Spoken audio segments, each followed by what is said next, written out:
Thank you very much, Mitch. So nice. Thank you. Thank you very much. Thank you. Thank you. So nice. Nice to win. Do we agree? It's been a while. It's been a while since we had this position. Nice to win. And I want to thank everybody in the room. So many friends. Thank you very much. Sit down, everybody. Let's enjoy ourselves. It's great to be in Philadelphia. I went to school in Philadelphia. This is a very special place in our nation's history. It's the place where we launched our American independence. The state of Pennsylvania is very special to me for lots of reasons, especially from a couple of months ago, remember? Pennsylvania cannot be won. Remember? Pennsylvania cannot be won. Right, Congressman? There is no path to victory for Trump in Pennsylvania, except we won. Now, it has been a long time since you guys did this, but it was just a great victory. It was a great evening. It was a great evening, I will tell you, but it sort of started in Pennsylvania. They all said that Pennsylvania was the bride that got away, that it was the state that everybody from the Republican Party that ran in Pennsylvania for 38 years thought they won, except they never won. And I thought I won too, but I was afraid to say it, Mitch, because it just seemed that it wasn't working out. So I just said, you know what, I think we did great, let's see what happens. But good things happen. So we love this state, and we will see it many times again. Now is the dawn of a new era of American independence, a rededication to the idea that the people are in charge of their own destiny. I want to thank Majority Leader McConnell, great guy, and Speaker Paul Ryan, very, very special. And he is writing his heart out, right?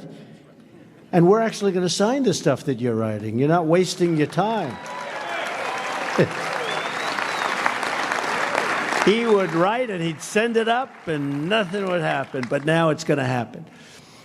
For their leadership and for inviting me here today, thank you very much. And thank you, Leader McCarthy, Senator Cornyn, Congressman Scalise, Congresswoman Kathy McMorris Rogers, and Congressman Messer for your leadership as well. It's been terrific. This Congress is going to be the busiest Congress we've had in decades, maybe ever. Maybe ever. Think of that.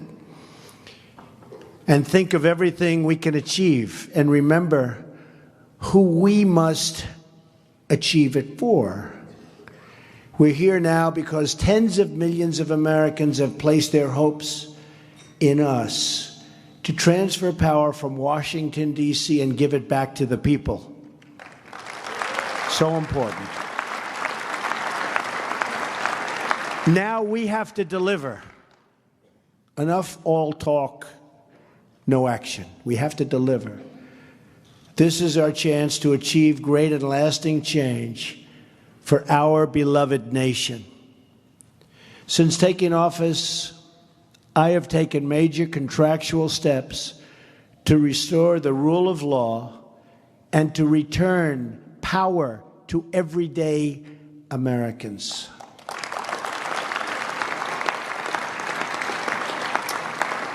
And even though it's only a few days, we've done it in record numbers. We've issued executive orders to build the Keystone and Dakota pipelines.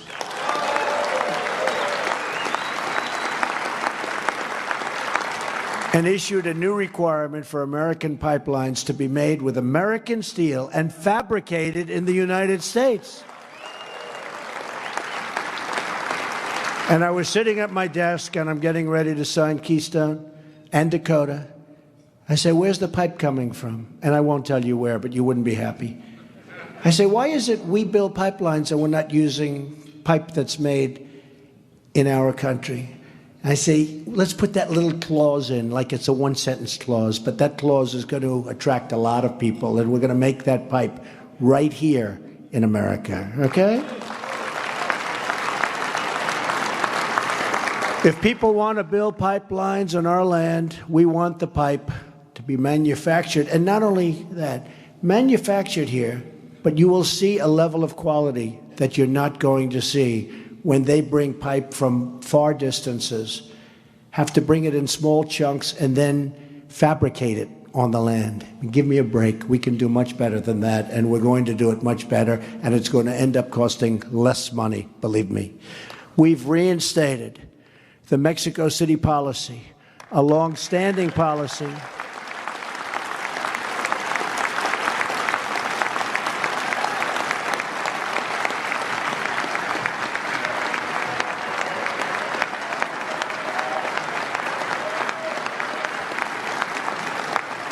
Isn't that nice?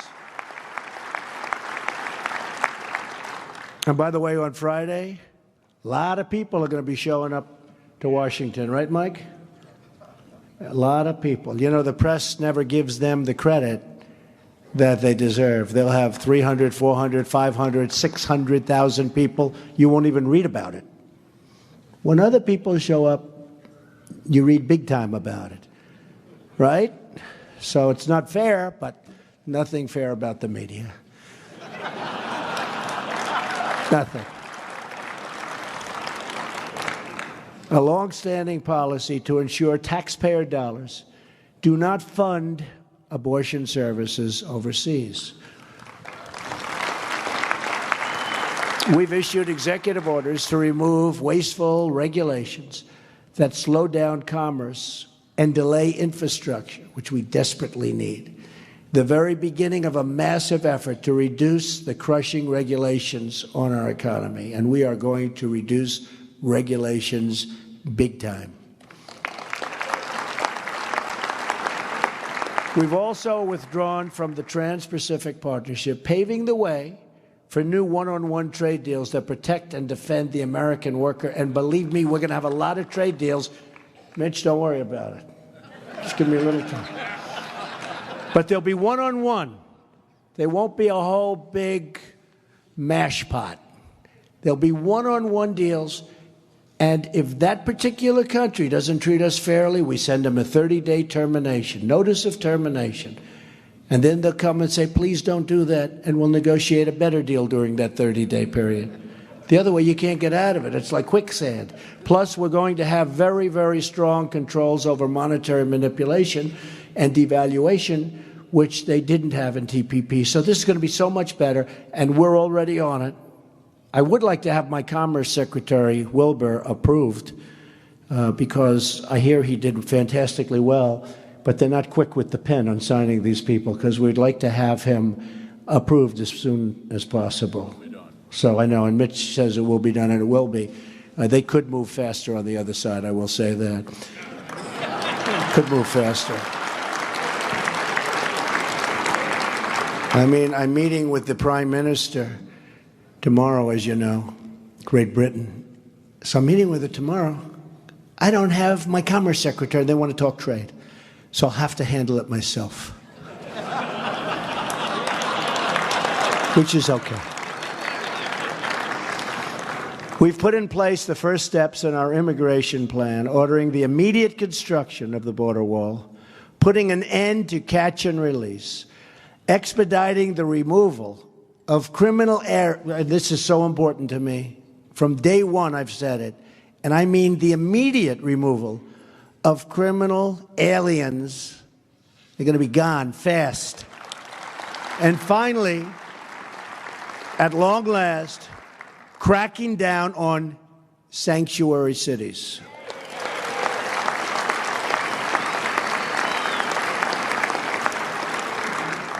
It's time to restore the civil rights of Americans, to protect their jobs, their hopes, and their dreams for a much better future.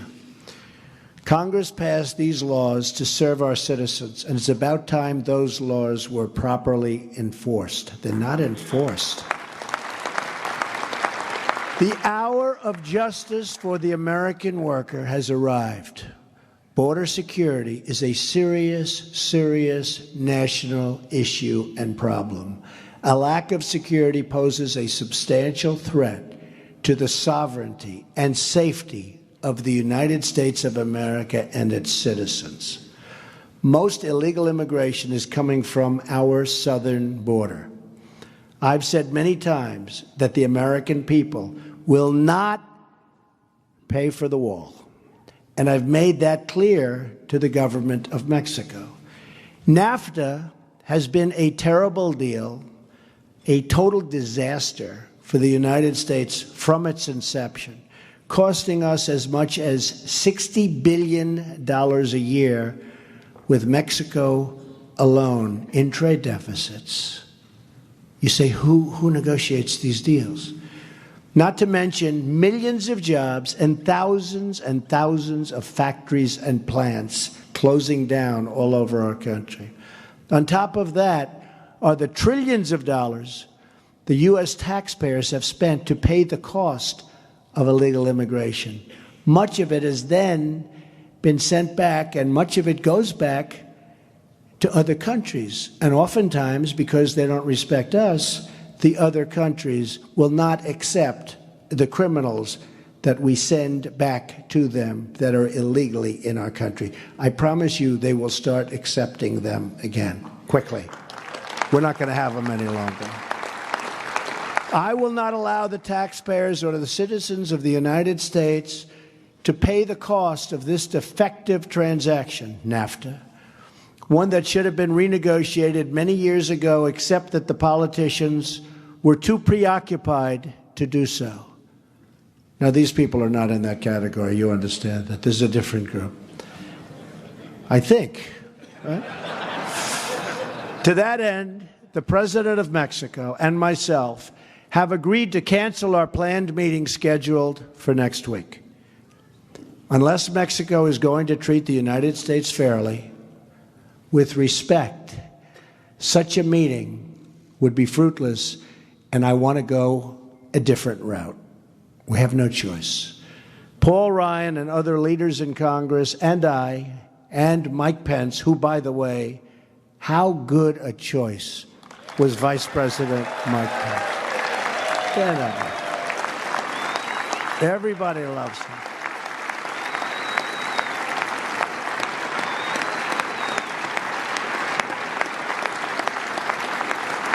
In fact, anytime I got myself into a jam early, I haven't been doing this stuff too long, right? But anytime I got myself into a jam, oftentimes they'd say on television, yeah, but look, he picked Mike Pence. So he's got to have something going, right? So Mike really helped me a lot. Well, we're working on a tax reform bill that will reduce our trade deficits, increase American exports, and will generate revenue from Mexico that will pay for the wall if we decide to go that route. It is time that the American people had a president fighting as hard for its citizens as other countries do for theirs. And that's exactly what I am going to do for you. Believe me. Thank you. Thank you. It's time that somebody fought for our country and didn't let anyone take advantage of us anymore. The world has taken advantage of us for many years. Not going to happen anymore. We will have an ambitious legislative agenda as well. Our legislative work starts with repealing and replacing Obamacare and saving families from the catastrophic rise in premiums and debilitating loss of choice and just about everything else. And remember this for this room in particular. Obamacare is a disaster. The Democrats are up and they're saying, oh, they're putting up signs like it's wonderful. It's a disaster. I actually talked with Paul and the group about just doing nothing for 2 years, and the Dems would come begging to do something, because 17 is going to be catastrophic price increases. Your deductibles are through the roof. You can't use it. You can't use it. And they would come to us, except we have one problem. We have to take care of the American people immediately. So we can't wait. But every time they tell you about Obamacare, we're taking them out of a big jam. Big jam. We're putting ourselves at risk to a certain extent, because we're taking it off their platter. But I think, Congressman, I think we have no choice. I think we have no choice. We have to get it going. I'm serious. If we waited 2 years, it's going to explode like you've never seen an explosion. Nobody's going to be able to afford it. It's a disaster. And that's politically what we should do, but we don't want to do that. We want to get something done and get it done right. And by the way, Tom Price is going to do a phenomenal job. I don't know if he's here, but he's going to do a phenomenal job. On my first day in office, I signed an executive order to roll back the burdens of Obamacare and pave the way for real reform, like health savings accounts that empower individuals to choose the customized plan that is truly right for them and have so many choices. Tom Price will soon be leading Health and Human Services. He is a true advocate for patients. He's going to do a phenomenal job. We have no doubt about that. He joins an all-star roster that includes many of your colleagues, Ryan Zinke, Mick Mulvaney. These guys have had a pretty tough time in Congress, too, but they in the Senate, but actually came out very well. Mike Pompeo. Is Mike here? Mike? Mike Pompeo, phenomenal guy. And Jeff Sessions. Jeff is a fine person. Jeff was one of my earliest endorsers and never endorsed a presidential candidate before, and he was one of my earliest endorsers, respected by everybody, and did unbelievably in front of committee. Unbelievable. In addition to fixing our health care, we're going to pursue new trade deals that create higher wages and more opportunities for American workers, bringing back those magnificent words, made in the USA. We used to have that. We don't have it anymore. It's going to be America first again. We will create millions of new, good-paying jobs by removing the economic burdens that cripple our ability to compete. At the center of that agenda is bold tax reform that massively lowers taxes for our middle class and for all American businesses. We will also pursue financial reform that will help striving Americans get the credit they need to realize their dreams. Republicans have always been the party of American industry and the American worker. We must embrace that heritage, rebuilding this country with American goods and American labor. And we've started, believe me, over the last couple of months. I don't know, I'd like to say I did about as much as anybody or more in terms of getting industry to start coming back to our country before I took office. But we have a lot of great news with Ford and General Motors and Fiat Chrysler and so many others. We have a lot of great news. Lockheed is adding a lot of different people, a lot of additional people. Boeing. We have a lot of positive things happening, and it's really going to start bursting out. You're going to be seeing it very soon. We want to get our people off of welfare and back to work. So important. It's out of control. It's out of control. And we believe that the world's best country ought to have the world's best infrastructure. It's what our people deserve, and it's what we will ensure they get. Our infrastructure is in serious trouble. We will build new roads and highways and tunnels and airports and railways across the nation. We will fix our existing product before we build anything brand new, however. We have to fix what we have. It's a mess. So we're going to fix it first. The thing I do best in life is build. We will fix it first because we have a lot of things that are in bad shape. And we will rebuild our military and take care of our great veterans.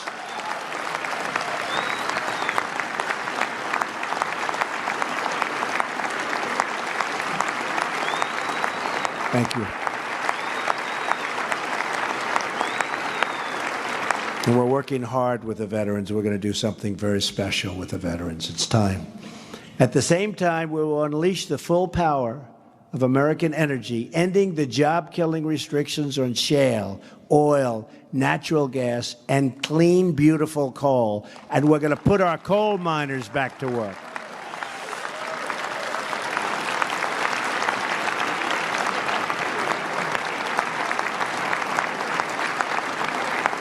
Thank you. And we will protect our farmers, our ranchers, our hunters, our anglers, and all who enjoy the outdoors. But to be a rich country, we must also be a safe country. Right now, too many families don't feel secure. Just look at the 30 largest cities. In the last year alone, the murder rate has increased by an estimated 14%. Here in Philadelphia, the murder rate has been steady, just terribly increasing. And then you look at Chicago. What's going on in Chicago? I said the other day, what the hell is going on? Democrats. A lot of truth to it.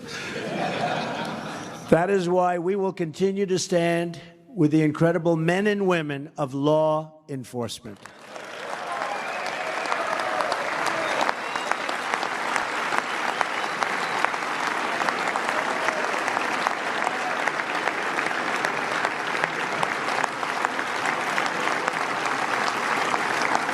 Yesterday, I had the honor of swearing in General John Kelly as our Secretary of Homeland Security. It's going to be amazing. Tomorrow, I will swear in General James Mattis as our new Secretary of Defense.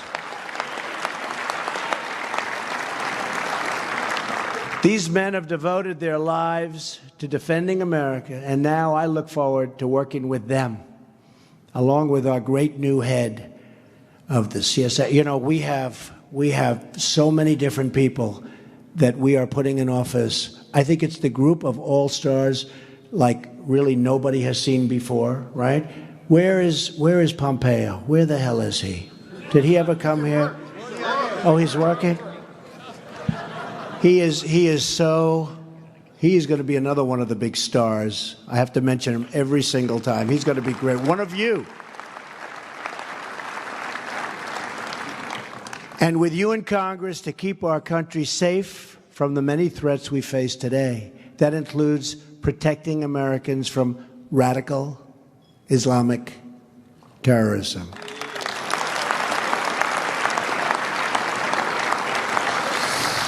We also need to keep the ballot box safe from illegal voting. And believe me, you take a look at what's registering, folks. They like to say, oh, Trump, Trump, Trump. Take a look at what's registering. We are going to protect the integrity of the ballot box, and we are going to defend the votes of the American citizens, so important. All of us here today, for the same reason, to serve the citizens of our country. We are not here for ourselves. We are here for them. We are here for the people. We are blessed by divinity and honored by history with the task of preserving this great republic and expanding its blessings to every single American. Thank you.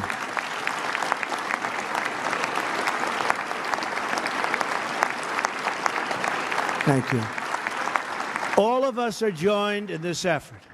All of us are bound by duty and bound by God to give our full devotion to this country and its people. That obligation forms the moral foundation of our agenda. That agenda includes a lean, efficient government, appointing Supreme Court justices, so important, who will uphold and defend our Constitution, reducing taxation and regulation, fair trade that creates a level playing field as opposed to what we have right now, and fostering respect for our country and its flag. We are now only at the beginning of this incredible journey together. I am honored to be your partner in this amazing quest. I am privileged to stand with you, shoulder to shoulder, as we work every single day to make America great again. Thank you, God bless you, and God bless America. It's a great honor to be here. Thank you very much. Thank you.